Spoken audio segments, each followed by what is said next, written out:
Muy buenos días. Good morning.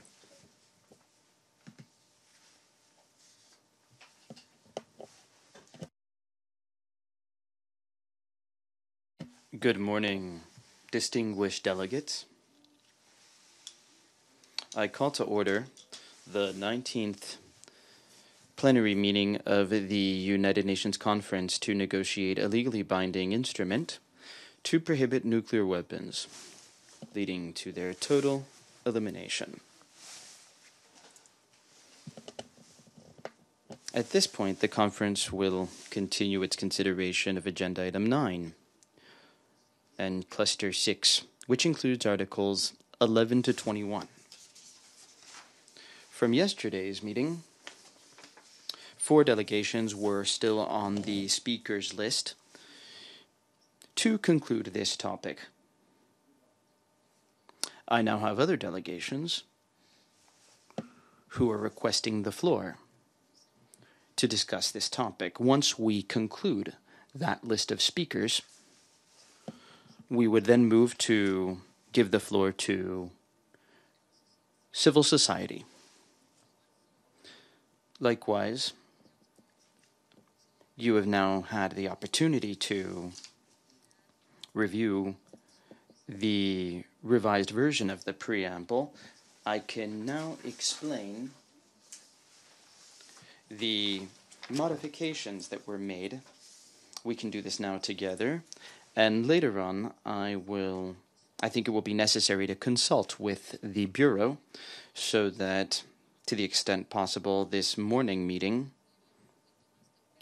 that we could conclude this morning meeting a little bit earlier so that I can engage in the consultations with the Bureau. So we will proceed as follows. We'll first listen to the speakers who remained on the speakers list yesterday afternoon.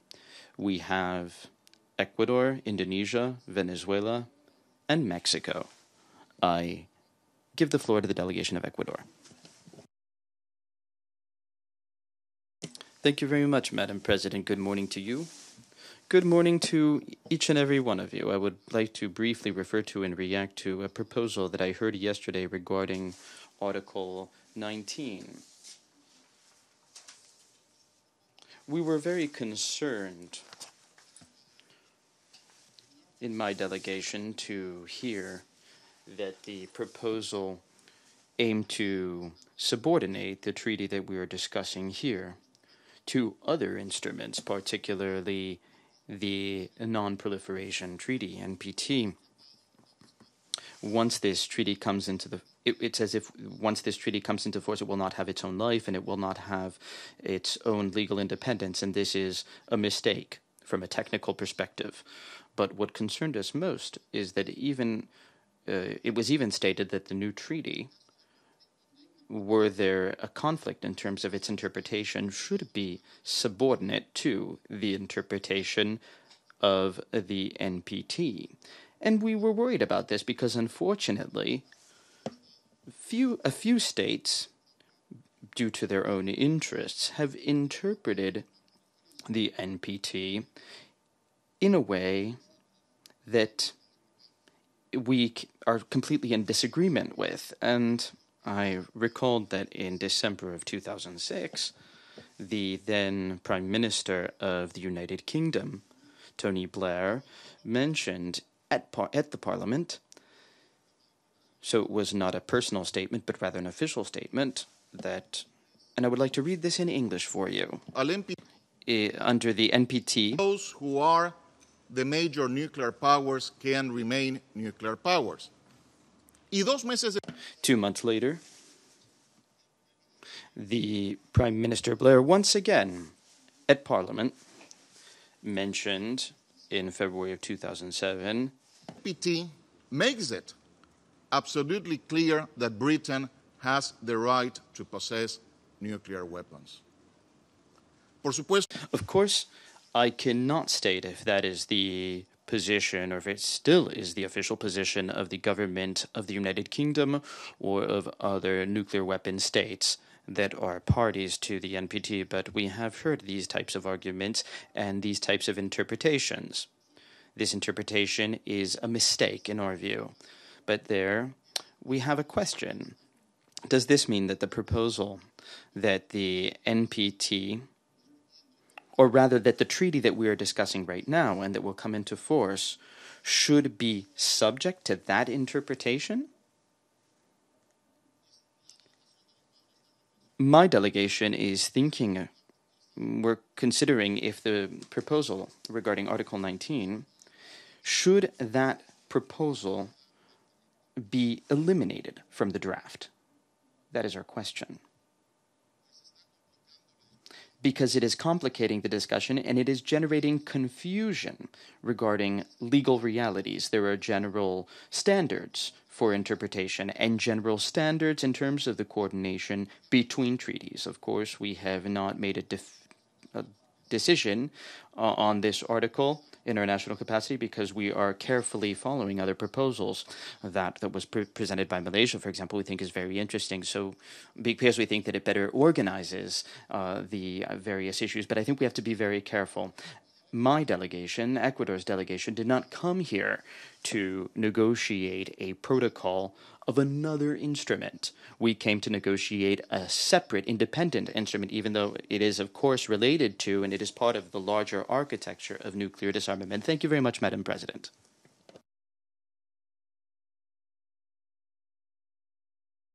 I thank the delegation of Ecuador for that statement.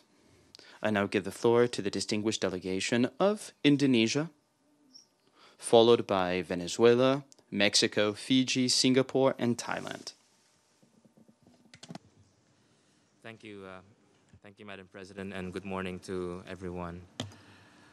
Madam Chair, Madam President, allow me to make some brief comments on a number of articles that have been discussed since yesterday. On Article 11, we do support the suggestion made by previous delegations to make this article and as well as paragraph 1 and 2 to be more specific in terms of addressing the subject matter of this. For instance, there needs to be a clear subject as to who has the right to propose amendments. I think this should be specifically clarified.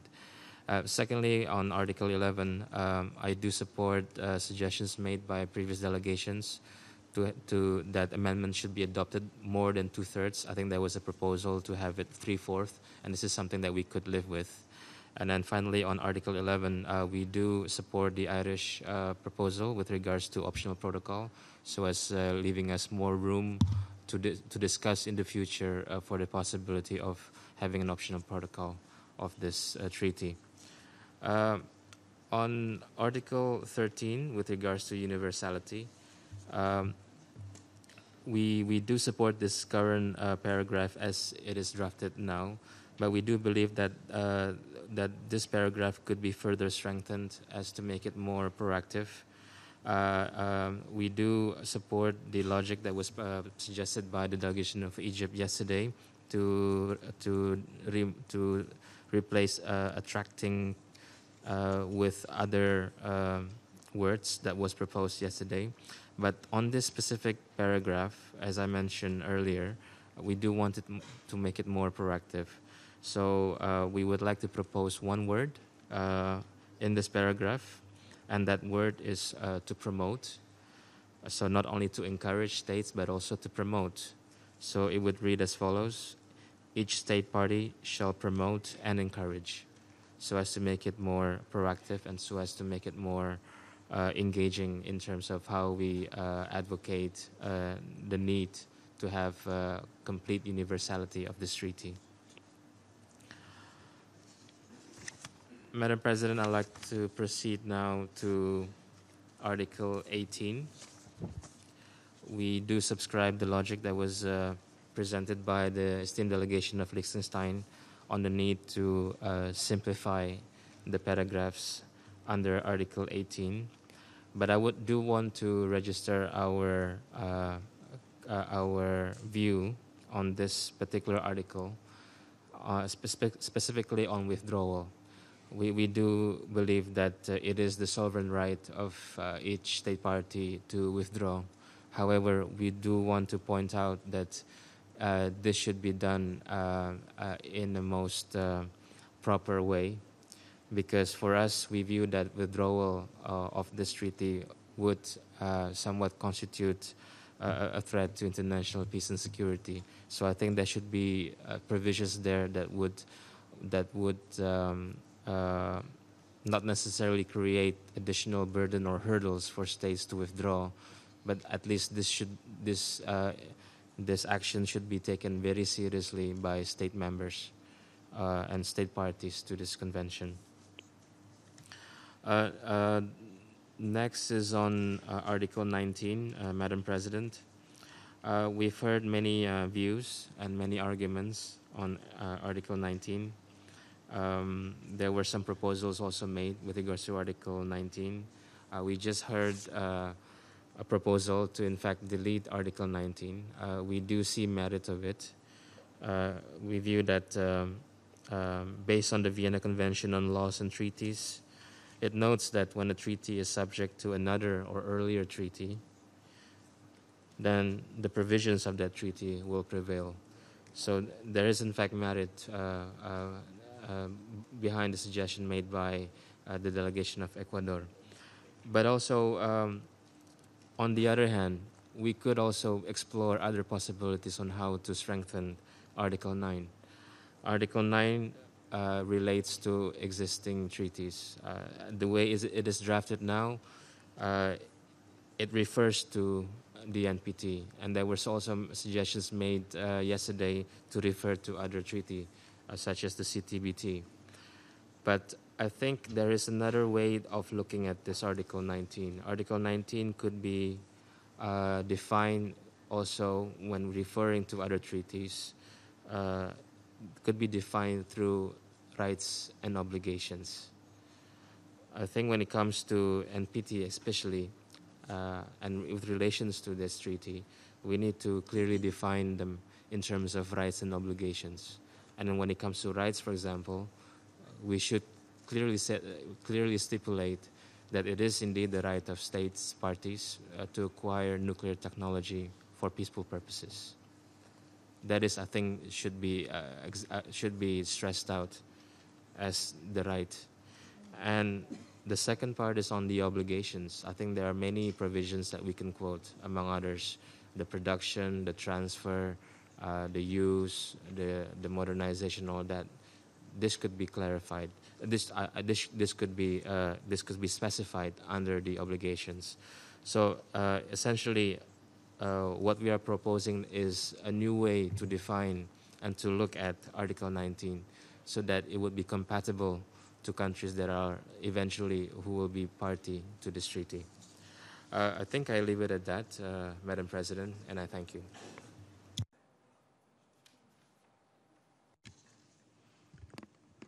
I thank the distinguished delegate of Indonesia. And I give the floor now to le doy la palabra. I now give the floor to the delegation of Venezuela.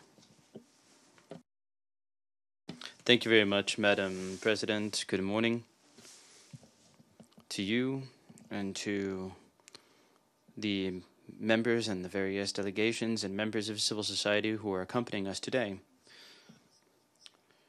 In reference to Article 11, on the amendments to the convention, we share the position of Cuba regarding the need to ensure the rights of states parties to submit proposed amendments to the meeting of states party or the review conference. Thus, we believe that it is necessary to replace the word maybe with should, because we think it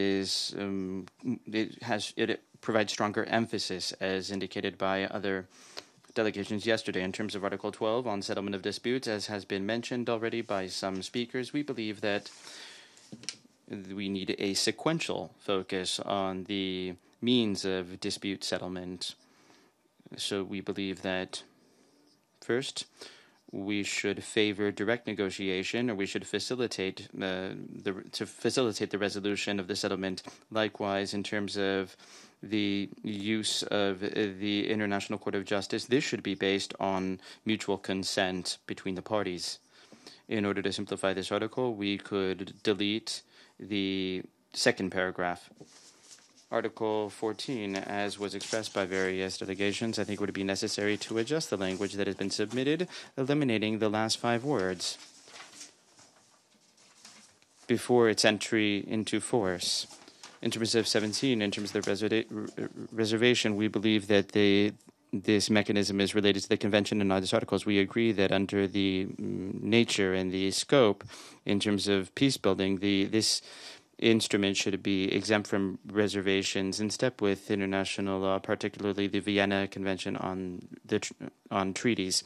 In terms of Article 18, we support the proposal, the Egyptian proposal, to add the title to the for the withdrawal, and also we agree with the guidelines in the first sentence of the second paragraph. We also believe that it is unnecessary to mention the Security Council as the notification body for complaint or withdrawal. In our belief, the reticence of nuclear weapon states who are also permanent members to join this effort to prohibit nuclear weapons remove the content of this. So we could also consider the competence of the General Assembly in dealing with this. We believe that as the General Assembly, through Resolution 21-258, was in fact launched this process that we are engaged in today. So perhaps the General Assembly could take on the responsibilities that would be conferred upon it in this article. Finally, Article 19, regarding the relations with other agreements, we support Cuba's position by adding a reference to treaties on areas, nuclear weapons-free zones. Thank you very much, Madam President. Le agradezco a la distinguida delegación de Venezuela. Le doy la palabra a... Thank you, Venezuela, and I now give the floor to Mexico. Thank you, Madam President. My delegation believes that in Article 11, it should be established that amendments should not go against the principles and purposes of this treaty. Thus, we support the reference that was requested by Malaysia. We also support the modifications that have been proposed by the distinguished delegation of Cuba to Article 17. In Article 18.3, we support Liechtenstein's proposal to replace the 3-month period to a 12-month period. Finally, regarding Article 19, my delegation believes that this should not be limited to the NPT, and it should not affect any treaty in force for the parties that are concerned. Thus, we support Malaysia's proposal in the first paragraph based on Article 26 of the ATT, and that was supported by the delegations of New Zealand, Brazil, and Ireland. Likewise, and in any case, we could support the deletion of this article as was suggested by the delegations of Egypt, Ecuador, and this was supported by Indonesia. Thank you very much.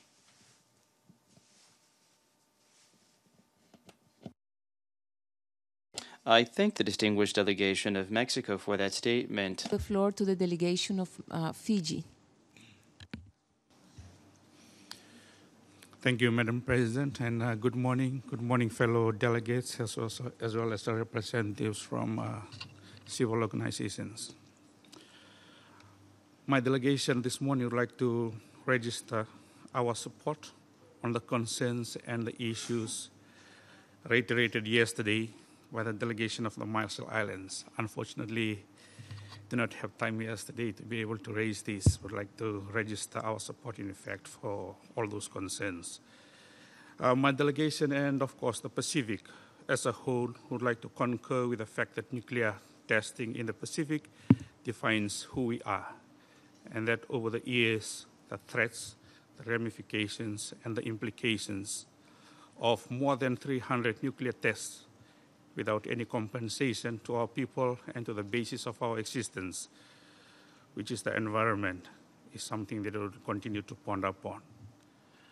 The suggested compensation, particularly the means by the Marshall Islands, is also fully supported by my delegation. As you know, Madam President, the Pacific cried foul over the years, and we have the utmost faith in this convention or this treaty to be the game changer, not only to the victims, but for the sustainability of our planet and civilization.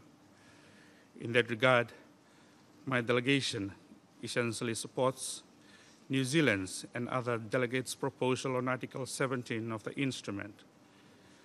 The states should not be allowed to make reservations of any article of this treaty which ensures consistency, particularly with the weapons-related international agreements, as you know, such as the biological and chemical weapons, the landmines and cluster munitions, as well as the South Pacific Nuclear Weapons Free Zone Treaty.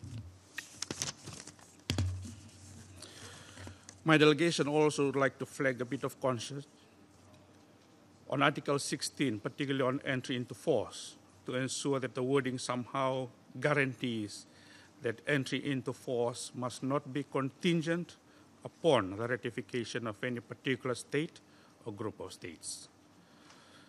Likewise, Madam President, on Article 19, if the Secretariat could provide some elaboration as to what Article 19 entails, and in case if there are gap exists, particularly on nuclear rearmament, that should be completely eliminated. Article 19 should be completely eliminated. Should there be any gap exist, which will allow for nuclear rearmament. With those words, Madam President, thank you.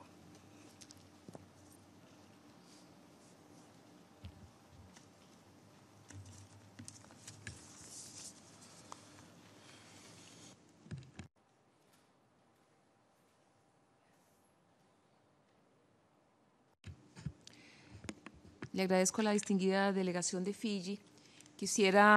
I thank the distinguished delegate. I would like to go back to what I mentioned to you before when we made the presentation of the content of this section, in the sense that in March, the delegations expressed their interest in an article, an express provision that would leave clear that nothing in this convention would weaken the obligations that the states have undertaken in other legal instruments. So this is an article that would be related to the links with other instruments that are part of the applicable architecture at this time. I also highlighted that we have heard that the wording, the language of this article is not necessarily capturing that feeling, that spirit that was presented at that time, and therefore I even made a proposal at that time in terms of how the conference could understand a way that we could read this article and find language that would be reflective of that. Upon closing the presentation of this cluster, I suggested that perhaps we could prepare. I was ready to hear the various proposals that you may have in order to reword or improve the way in which this article is structured. So, in sum, this is a provision that would respond to the requests and the expressions of states during the month of March, and there is a provision that should clearly state that nothing in this legal instrument would go against the obligations that countries have acquired under other instruments, other legal instruments that they are states party to.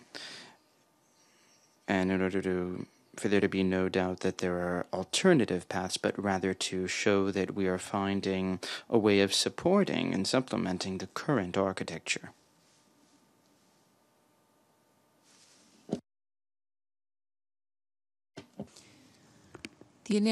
I now give the floor to the delegation of Singapore, followed by Thailand, Nigeria, and the Philippines.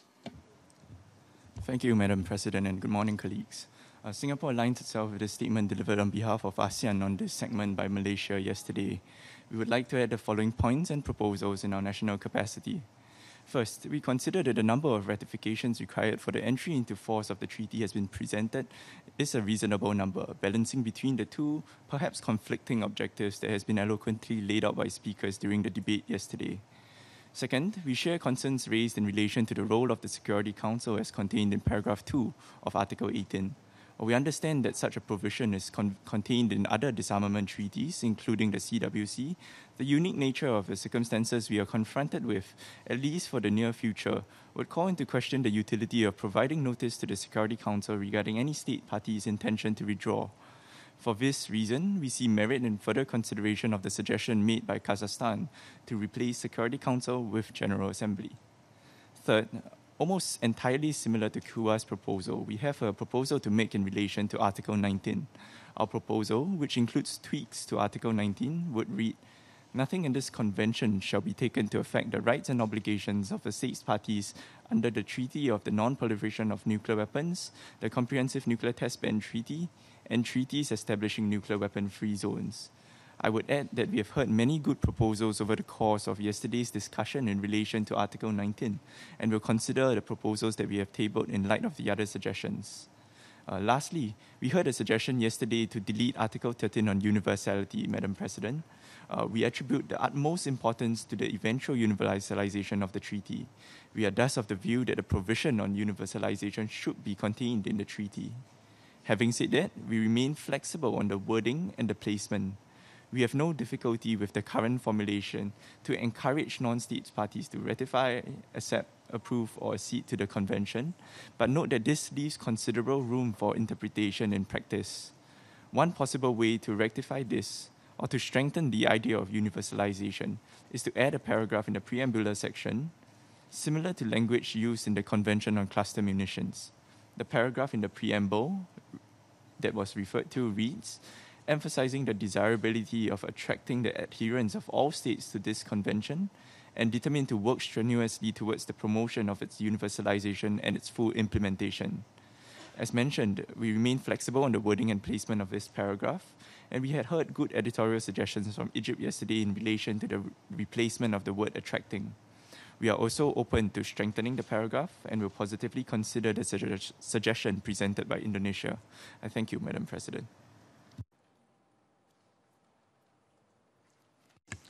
I thank the delegation of Singapore for that statement. I now give the floor to the distinguished delegation of Thailand. Thank you, Madam President. First, we align ourselves with the ASEAN statement made earlier on Cluster 6, and I would like to add some national comments on this cluster. First of all, we underline the need to have an absolute clarity in our draft text so that there will be no further future trouble in interpreting the text of this convention. So for this part, first of all, we support the idea of having an obligation for the state to encourage or ensure universality. So Article 13 should remain, and I think the text is clear enough. Secondly, we do not have any provision on accession, and we all agree that one of the goals of this future instrument is to have everybody in. That's the meaning of universality, especially those who are, for the moment, do not join us. And so we should have absolute clarity in that this convention will be open for accession, and we should have this article after the article on ratification and have something like any state which does not sign this convention before its entry into force may accede to it thereafter, something like that. Next, my last comment is on Article 19. We do see the merits of having this provision, again, for absolute clarity regarding relationship with other agreements. No possible room for interpretation. But all, interpretation must be within the text that we are drafting. So that's the principle, but we do not think that it is wise to single out just one treaty, although the NPT is something like that we all agree is the most relevant to what we are doing now. So we would support a proposal by Malaysia, New Zealand, Switzerland, and Mexico to use the language from ATT Article 26.1. Thank you very much. Muchas gracias. Thank you. I now give the floor to the delegation of Nigeria. Thank you, Madam President, and good morning. Permit me a little indulgence to commend your calmness and coolness, even in the face of all these barrages. So, but all the same, uneasy lies the head that wears the crown. Madam President, my delegation would very much like to align with the issues raised earlier by the distinguished representative of Ecuador regarding the challenge we may have going forward with Article 19, especially regarding the explicit reference to the NPT. Let me begin by sharing a bit of an African proverb with us. Say, when a kid falls down, he looks to the front. But when an adult falls down, he looks behind. So looking behind for us is to ask that question. How did we get here? Part of the reason for us is the inability of NPT, the same NPT, to live up to expectations. You will indeed recall our comments on preambular paragraph 13, and when we aligned with Brazil, that we don't want any preference shown to any of these protocols, particularly when we know the challenges we've had over a period of time with them. So the noble way out for us would be to reference all those protocols related to removing nuclear weapons from our lives, including the nuclear weapon-free zones, which we so much prefer to be referenced properly, without any scale of preference drawn for any of them. Or, secondly, we looked at your proposal yesterday, but as long as the proposal would make no attribution to NPT in the way we have here. Or thirdly, just a few minutes a while ago, as clearly highlighted by the distinguished representative of Singapore, the proposal read out just a while ago, which we can all look at and see the way out. I thank you, Madam President.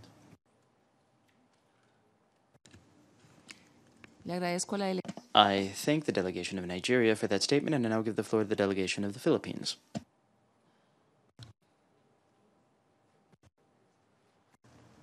Thank you, Madam President. The Philippine delegation believes that an article on decision-making is an important consideration for this treaty, particularly on procedures for general matters, matters of substance, and matters of procedure. An article on decision-making could facilitate overcoming the existing problems in many treaties, that even procedural issues of minor importance can get stuck in a deadlock or become the object of protracted consultations until consensus is reached. As a remedy, the Philippine delegation proposes to resort to voting when consensus cannot be reached. The value of such a modest step in the context of procedural issues should not be underestimated in terms of ensuring that our dynamics of decision-making remains proactive and thus not impede the progress of the treaty. The Philippine delegation proposes the following language to the article on decision-making. States parties shall make every effort to adopt decisions in the conference by consensus. If consensus cannot be reached, decisions shall be taken by a 2/3 majority vote of the states parties to this treaty present and voting. The wording to this proposal is with reference to the CWC.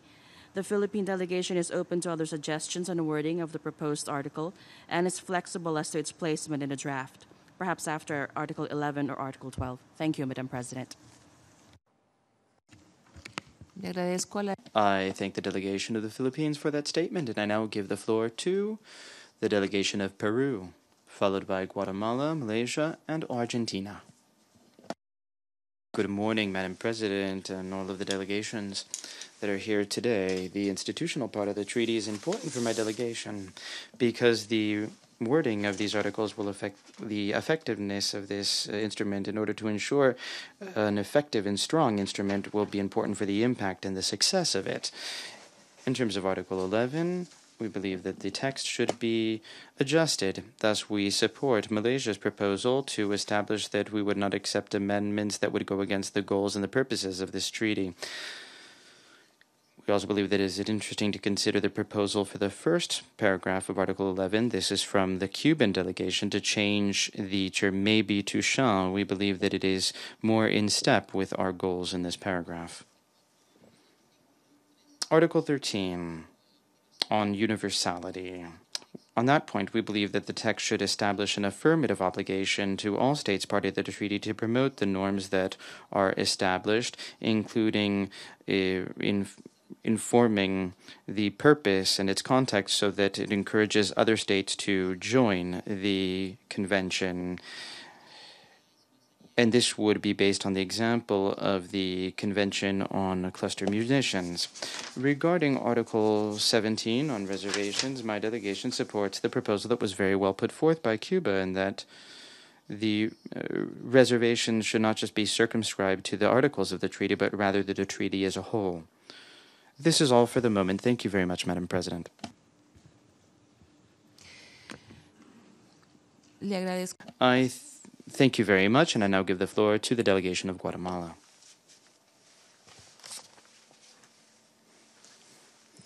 Madam President, thank you. Good morning. I'm going to try to be as specific as I can. Article 11, Guatemala joins the rest of the delegation to support the Malaysian proposal to the reference regarding the proposed amendments as established in other instruments such as the ATT. In terms of Article 16, my delegation believes that 40 ratifications is a reasonable number. However, we believe that the number of ratifications that should be necessary before the coming into force of the convention could be reduced to 30. But we are flexible, and we will study the various proposals from the other delegations. In Article 17, like other delegations, we also believe that this article should not be amended. We agree with the language. Article 19. My delegation is also concerned. This legal vacuum is a problem. If we do not find better language, we would also join what was expressed by Ecuador and other delegations to propose the deletion of this article. Thank you.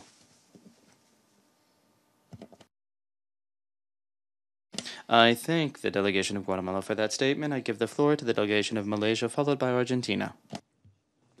Thank you, Madam President, and good morning to all. We take the floor again just to comment on some issues which we did not mention yesterday, and also to react to some issues that were raised by delegations. With regard to Article 13 on universality, we do agree that this is very important to have. We are fine with the language that remains in the text, but in our understanding of the language, we see that what is called here is for the obligation to be on specific state parties. We feel that it's also important that universalization be done collectively. In that regard, we see that it would be useful later on as we discuss about the MSP to have universalization as one of the agenda items to be discussed for the MSP. We heard the Singapore proposal to have an element of universality in the preamble, and we see that's very positive, and that's something we can support. With regard to Article 18, on the question of the notification period, we can support the proposal by Liechtenstein and supported by Ireland and many other countries to extend that period from 3 months to 12. With regard to the proposal by Philippines on decision-making, this is something very interesting and something that we would consider, and we look forward to see what language would be proposed on that. Our initial reaction would be that when we speak about decision-making, it would be more in the context of the work that needs to be taken under the MSP or the REFCON.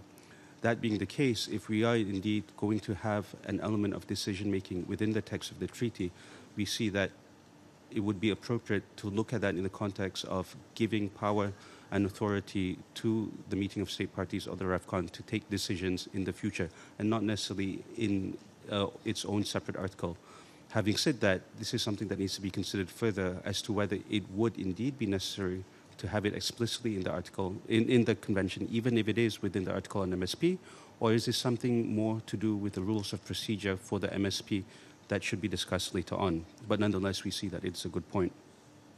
With regard to Article 11, we are heartened by the support by a number of countries with regard that any amendments should not go against the principles and objectives of the Convention. That's good. At the same time, we wish to just simply emphasize that another aspect of our proposal was to strengthen the procedure in terms of how amendments can be made. And we have given language to you, Madam President, and it's within the compilation text, and we just wish to highlight that. Thank you. I thank the delegation of Malaysia for that statement, and I give the floor to the delegation of Argentina, followed by Brazil.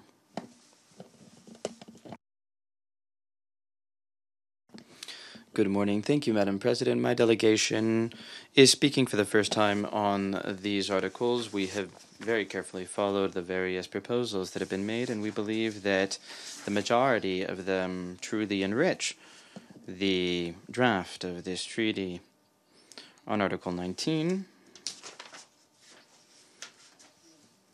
my delegation's a priori position is to delete the article as it is.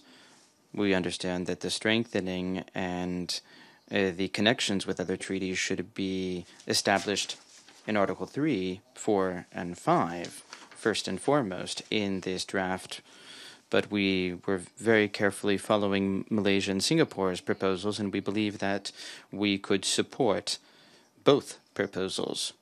But this we will consider later on when it is consolidated. But I would like to establish that article can be flexible vis-a-vis this article, and our position is based first and foremost on the Vienna Convention. So we believe that there's a logic there, and we also believe it should strengthen that tie in the articles that are most tied to verification and safeguards. So therefore, we are very carefully following the debate, and we will see how this concludes and how this is reflected in the draft treaty. Thank you very much.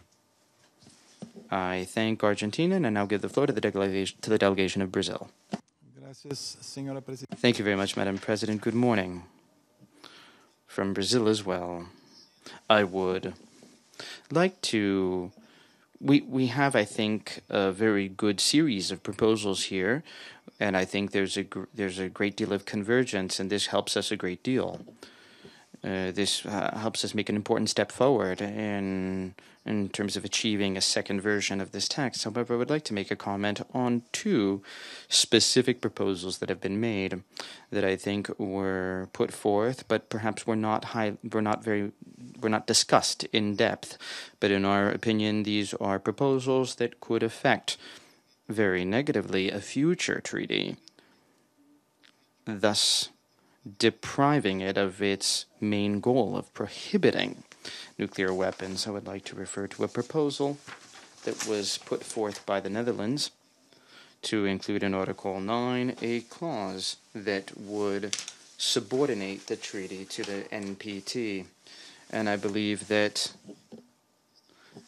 vis-a-vis this topic, Ecuador, our distinguished colleague, explained very well why it would be unreasonable, in our view, to accept such a clause. We are here to negotiate an independent, autonomous treaty that has a very clear goal of prohibiting to legal prohibition and elimination of nuclear weapons. The second proposal was put forth by Switzerland. I understand that this would also be to include in Article 9 a provision whereby the treaty would allow future states party to continue militarily cooperating with countries who are not members of the treaty and who do not uphold the prohibition established in the treaty.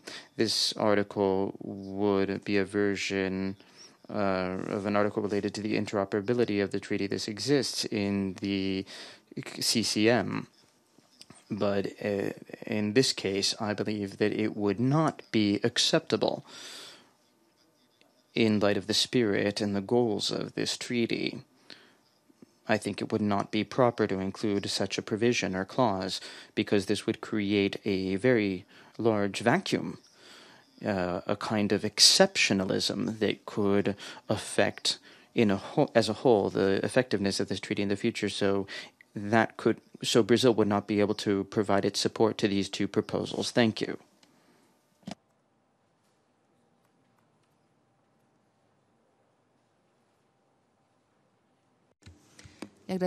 I thank Ambassador Patriota for that statement.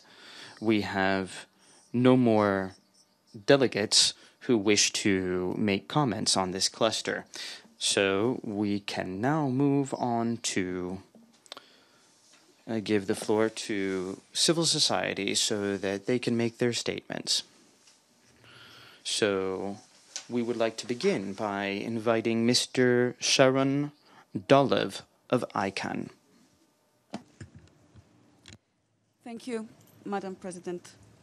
We support the draft provisions on signature, ratification, and entry into force, as well as the provision disallowing reservations. We believe that any proposals to amend the treaty should be circulated to states parties well in advance of a decision on their adoption. And any amendment must, of course, be fully compatible with the object and purpose of the treaty. We welcome the inclusion in the draft of an obligation on states parties to encourage others to accede to the treaty with the ultimate goal of universality. In our view, the treaty should also require states parties to promote its norms and provisions, including by disseminating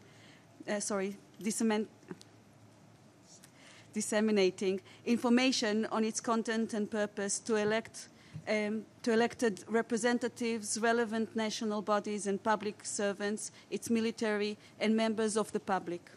Madam President, this treaty built on, complement and reinforce various existing legal instruments, including those preventing the proliferation of nuclear weapons and those prohibiting other indiscriminate, inhumane weapons. A number of these instruments are rightly recognized in the draft preamble.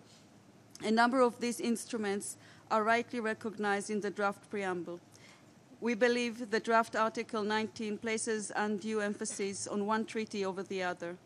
Finally, Madam President, we see no possible justification for a state party ever to withdraw from this treaty, given the grave threat that the nuclear weapon poses on humanity.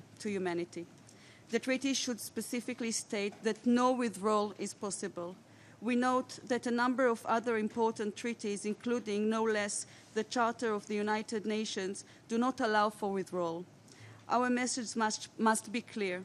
No extraordinary events can ever justify acquisition or use of nuclear weapons. The so-called supreme interest of a state can never be served by weapons of mass destruction. Thank you.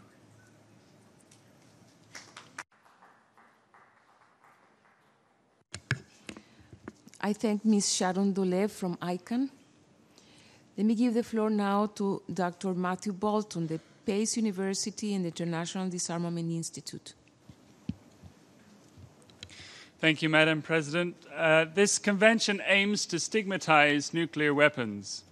However, normative change does not happen by itself. It requires action by states, international organizations, civil society, faith leaders, and academia. Pace University's International Disarmament Institute has conducted research on provisions in relevant instruments regarding the universalization and promotion of norms they establish. Our detailed research can be found in working paper number 36, submitted to the conference. The current draft of Article 13 on universalization establishes important obligations to encourage other states to join the treaty. However, we encourage the conference to consider including provisions found in other instruments that provide additional avenues for diffusing norms. First, states may wish to consider provisions promoting respect for the norms among states not party. A model might include an obligation drawn from the CCM to promote the Convention's norms and notify states not party of treaty obligations, discouraging violations of its prohibitions.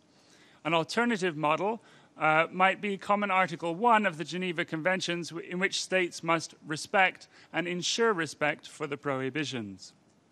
Second, the conference should consider inclusion of obligations to promote and disseminate the norms to states, citizens, and military personnel. Precedent exists for this in other disarmament instruments. It could draw from language suggested by Ireland and the Holy See in the preamble, calling on states to support activities of disarmament education, awareness raising, and the fostering of a culture of peace. Third, to ensure that these activities are given support, states may wish to consider including references to universalization and norm promotion activities in the preamble and articles regarding international cooperation and assistance, meetings of states parties, and transparency and reporting. Thank you, Madam President.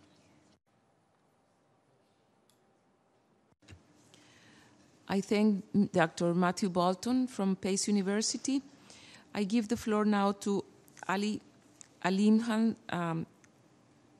Akhmetov from the Center for International Security and Policy Studies of Kazakhstan. Thank you. Madam President, distinguished delegates, first of all, let me express my gratitude to the authors of the draft convention for your work. We have made another step towards the prohibition of these inhuman weapons. We sincerely hope that the states will manage to agree and approve the text of the draft convention during the second session of the conference. At the same time, let me draw your attention to the following.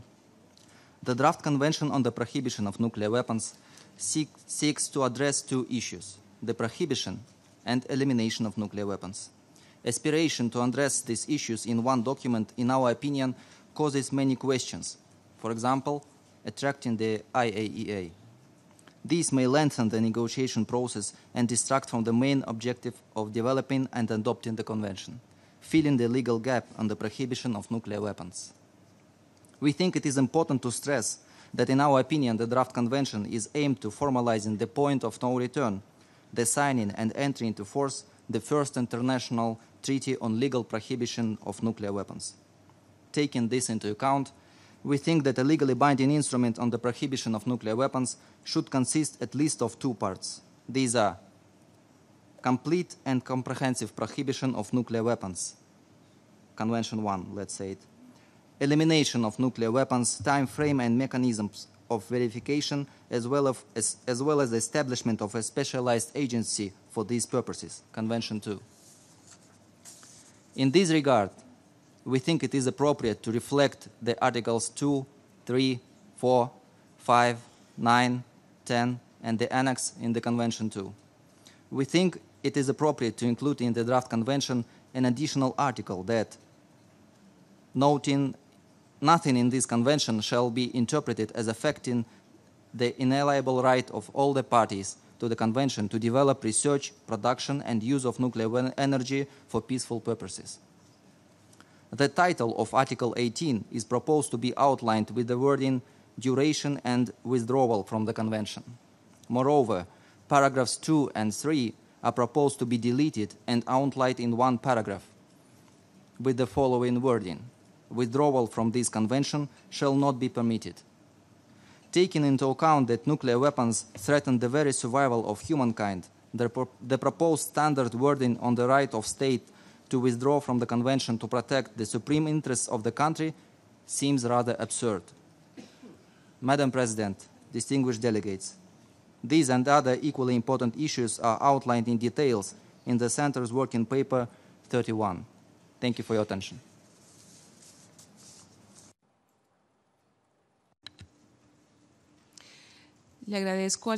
I thank Mr. Akhmetov of the Center for International Security and Political Studies of Kazakhstan.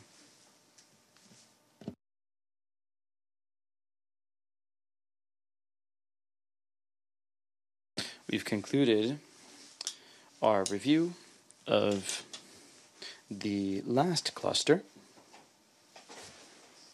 Cluster 6, Articles 11 to 21 of the draft convention.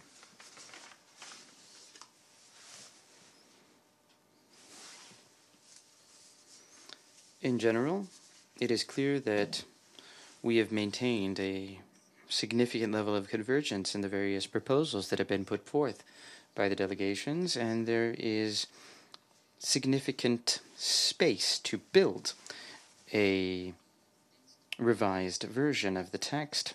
There are some topics that, of course, could and should be reviewed with greater attention and will require some time.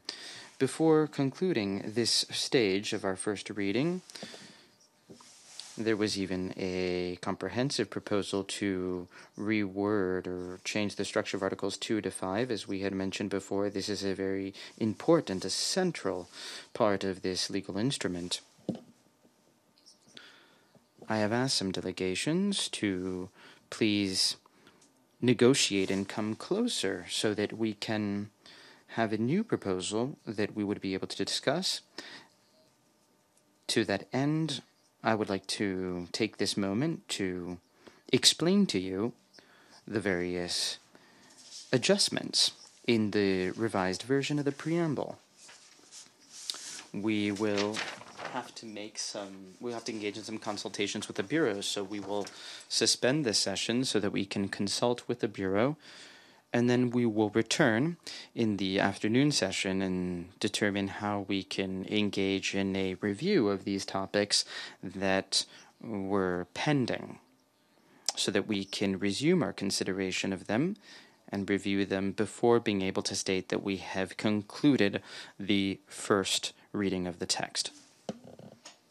As we have scheduled, this was included in the timeline. It was supposed to be concluded today, this afternoon, in fact. So, with your indulgence, I would like to take this moment to explain some of the adjustments in the preamble, in this first revised version of the preamble. And I would like to reiterate what I mentioned to you yesterday in the afternoon, that a member of the team, Ambassador Lozano, will be able to go to talk to the various delegations and receive some comments and reactions from you. And thus we will be more prepared and better prepared for a revised version that could be comprehensively included in a new full version of the text. We have the document in English. I am now going to give you this explanation in English as well.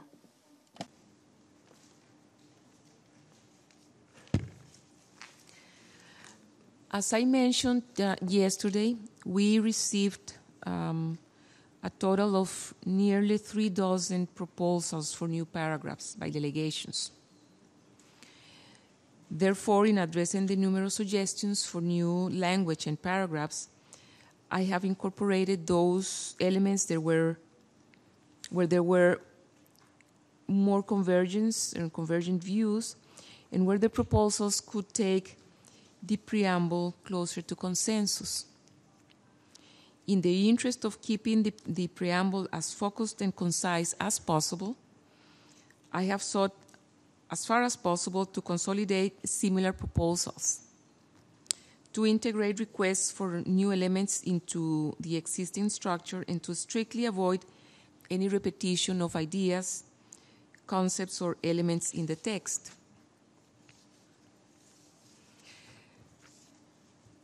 But as I also mentioned yesterday, it has been also the interest of the presidency that the preamble can be as short as necessary, so that it can be similar to the preambles of comparable legal instruments. I have maintained a consistent approach in not elaborating in extenso the text or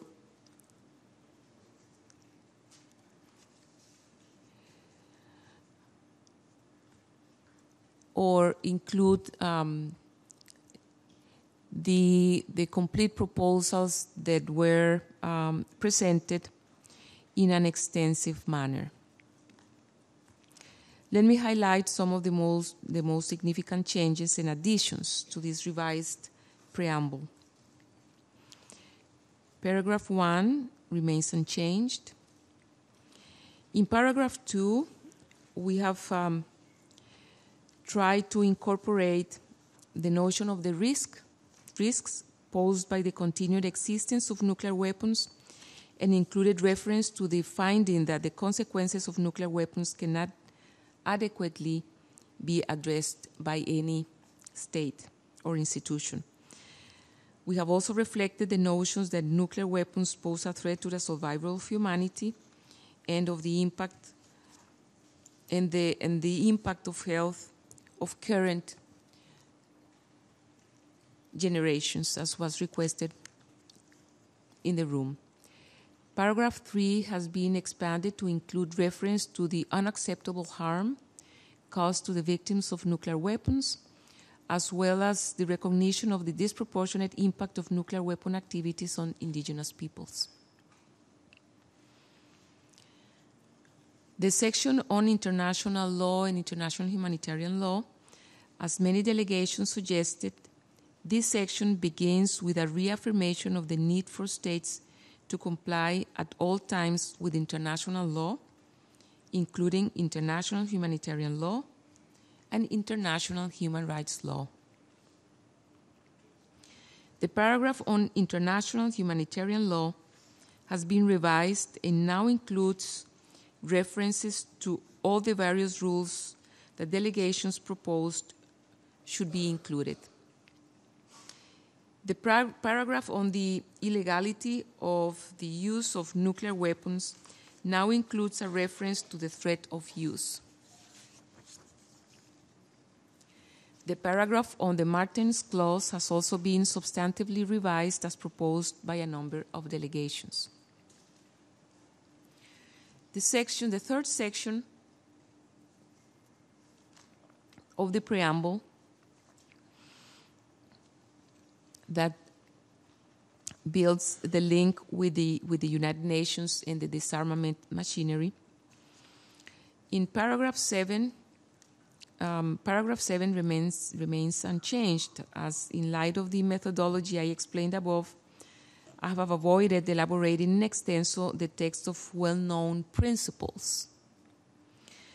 But a new paragraph 8 reflects concerns over the slow pace of nuclear disarmament, the continued reliance on nuclear weapons in military doctrines, and the waste of economic resources on the development and maintenance of nuclear weapons.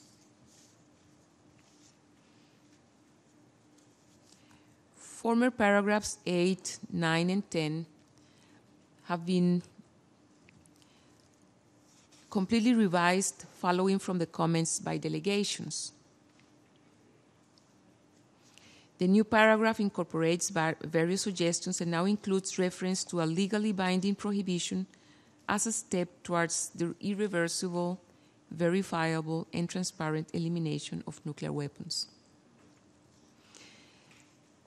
The paragraphs on general and complete disarmament and on the unanimous opinion of the International Court of Justice have remained unchanged, as the texts of these paragraphs are well known and come from the authoritatively and long-standing consensus documents.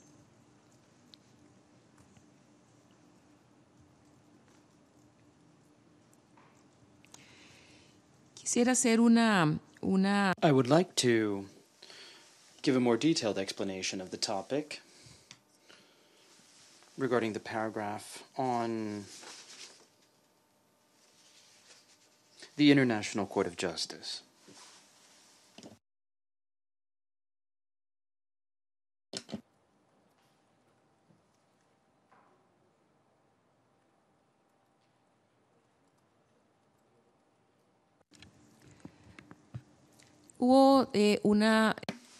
There was a discussion in the room. Several delegations expressed the need for the paragraph to refer explicitly to the court, to the advisory opinion of the court, while other delegations expressed the belief that since this advisory opinion has various components, it is important that this conference express a very clear view or of a clear expression of the will that states have to move forward. So there are some positions or views that an explicit reference to the court would entail a link with 1996, whereas there is an expressed desire on the part of the conference to express this will towards the future from here onward. This is a topic, of course, that could be reviewed in greater detail, but this aspect is present in our debate here in this conference. Section 4, relationship with other instruments.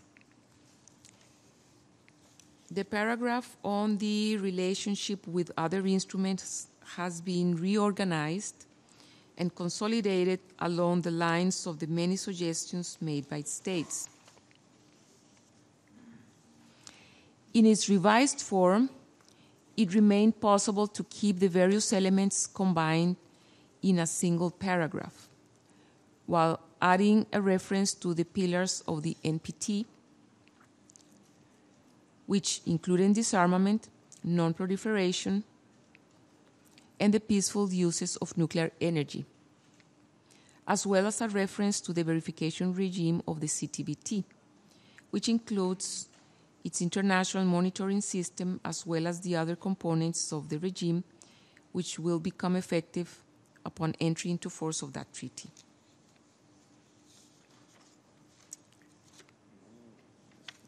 Section 5 of the preamble deals with public conscience and the role of civil society. A new paragraph has been included on the importance of the equal participation of women and men in disarmament.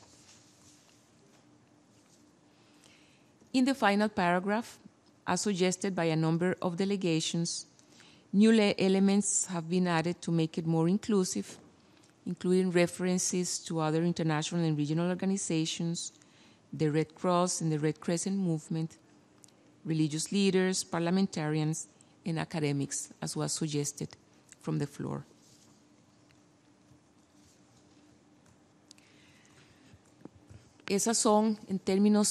So in general, these are the proposals that we have sought to incorporate that reflect a significant degree of convergence at this stage in the room.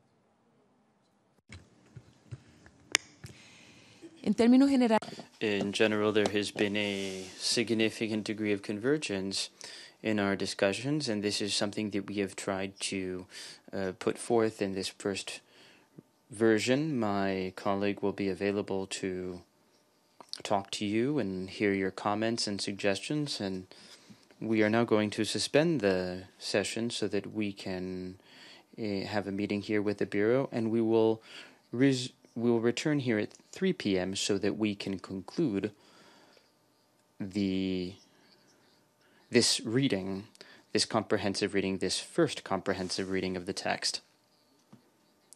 The Bureau meeting will take place in room 6, conference room 6. The meeting is adjourned.